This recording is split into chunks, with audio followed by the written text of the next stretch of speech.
Hello दोस्तों। चलिए start करते हैं हमारी आज की यह स्टोरी।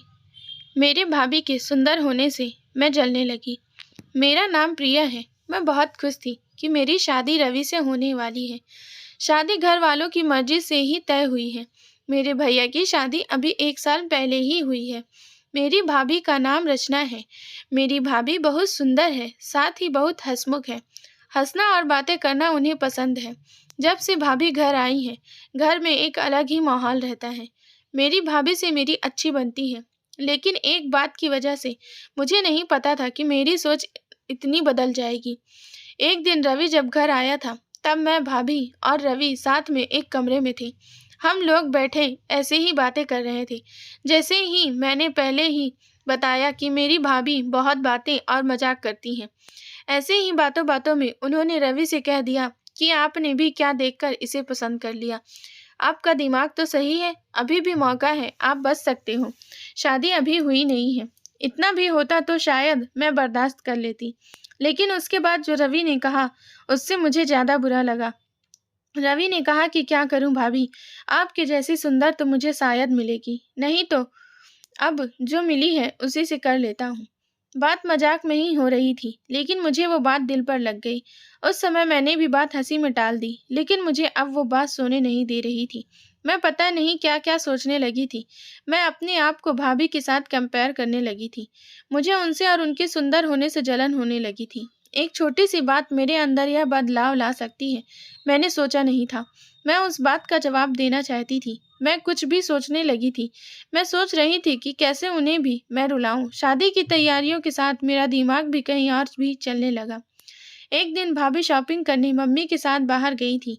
घर में भैया थे। मैंने सोचा था कि भैया को कुछ ऐसा कहूँ जिससे इन दोनों के बीच में झगड़ा हो, थोड़ी कहा सुनी हो, भाभी थोड़ी परेशान हो। उस समय मैं बस इतना ही चाहती थी, लेकिन मुझे नहीं पता था कि मेरी उस बात से उन दोनों की जिंदगी में जहर घुल जाएगा। भैया भाभी को फोन लगाकर पूछ रहे थे कि कब तक आओगी। भाभी ने कहा बस आ ही रहे हैं। भैया बोले कि पहले ही यही बोला था, अभी भी यह कब तक आओगी। मैंने उस बात को पकड़ लिया और भैया के फोन रखने के बाद मैंने कहा कि खूबसूरत लड़कियों की बातें का कोई भरोसा नहीं होता भैया। पता नहीं क्या क्या छुपाती हैं, क्या झूठ बोलती हैं। आखिर वो भाई तो मेरे ही थे। उन्होंने भी मेरी इस बात को पकड़ लिया। पूछा, क्यों, क्या बात कर रही है, तुझे कुछ पता चला क्या। मैंने जानबूझकर ऐसा दिखाया कि मैं कुछ जानती हूँ और उनसे छिपा रही हूँ। मैंने कहा, नहीं कुछ नहीं, मैं तो बस ऐसे ही बोल रही थी। भैया ने फिर पूछा तो मैंने और ज़्यादा उन्हें परेशान किया। मुझे पता था कि वो जितना परेशान होंगे उतना ही भाभी भी होंगी। मैंने उन्हें ऐसे ही कहा कि भैया मैं क्या बताऊँ, आप खुद समझदार हैं। वो बोले, क्या मतलब, क्या बोलना चाहती है, ठीक से बता। मैं आप क्या कहती, लेकिन अच्छा हुआ कि उसी समय भाभी और मम्मी वहाँ आ गए और बात टल गई। लेकिन मुझे बहुत खुशी हो रही थी कि मैंने अपना काम कर दिया। भैया उनके आते ही अपने कमरे में चले गए। बस मुझे अब भाभी का वैसा चेहरा देखना था जो मैं देखना चाहती थी। भाभी करीब 1 घंटे बाद जब कमरे से निकली तो उनका चेहरा बयान कर रहा था कि मैंने जो बोला है उसका असर हो रहा है। भैया का भी मुंह उतरा हुआ था। उस दिन से भाभी का बोलना और हंसना कम हो गया। भाभी का मुंह उतरा रहता था। मैं पता नहीं कैसे इतनी कठोर हो गई थी कि उनके आंसू से मुझे खुशी मिल रही थी। भैया और भाभी में सब कुछ ठीक नहीं है, इस बात का पता अब हमारे घर में सबको चल गया था।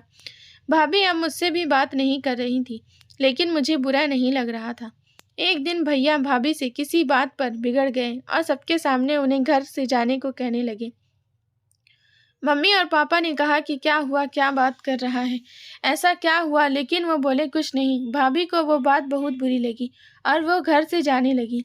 मम्मी ने कहा कि शादी सर पर है, ऐसे कहाँ जा रही हूँ।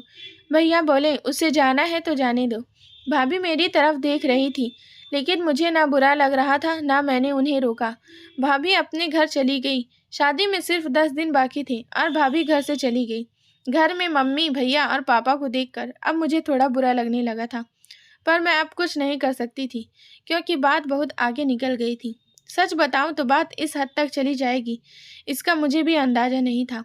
शादी के समय सभी के मुंह उतरे हुए थे और इसका कारण मैं थी, लेकिन यह बात मैं कैसे बता सकती थी। भाभी को मम्मी ने फ़ोन किया, लेकिन वो नहीं आई। घर का माहौल ही बदल गया। भैया से सभी पूछ रहे थे कि ऐसा क्या हुआ, लेकिन वो भी कुछ बता नहीं रहे थे। घर की रौनक ही चली गई थी। शादी को एक दिन बचा था और भाभी अचानक ही वापस आ गई। भाभी को देखकर मम्मी खुश थी। मैं अभी भी भाभी से बात नहीं कर रही थी। सोच रही थी किस मुंह से बात करूं। मेरी वजह से भाभी इतना परेशान जो हुई। भाभी खुद ही मेरे पास आई। मैंने बोला, आप आ गई? वो बोली, हाँ। मैंने सोचा कि अगर मैं नहीं आती तो तुम्हें तैयार कौन करता।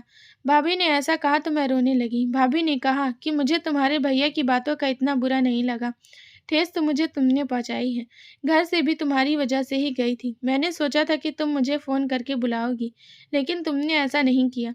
मुझे नहीं पता तुमने ऐसा क्यों किया, लेकिन मैं तुम्हें एक बात समझाना चाहती हूँ। अब तुम्हारी शादी होने वाली है। तुम दूसरे घर जाओगी। कुछ ऐसा मत करना जिससे बाद में तुम्हें पछतावा हो। मैंने भाभी को कहा कि मैं भैया से को बता देती हूँ कि वो मजाक था। भाभी बोली, तुम उसकी चिंता मत करो। उन्हें अगर अपनी पत्नी पर विश्वास नहीं तो यह उनकी गलती है, तुम्हारी नहीं। मैं उनसे निपट लूंगी। शादी का समय है, तुम खुश रहो। भाभी के आते ही घर में रौनक आ गई। इस गलती ने मुझे बहुत कुछ सिखाया।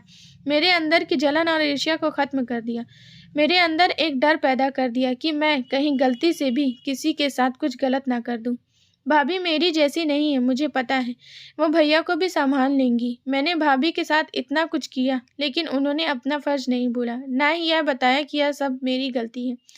ऐसी भाभी सभी को मिले। आपको यह कहानी कैसी लगी है, कमेंट करके हमें ज़रूर बताएं। हमारी वीडियो आपको अच्छी लगी है तो हमारी वीडियो को लाइक करके हमारे चैनल को सब्सक्राइब करें। Thank you so much.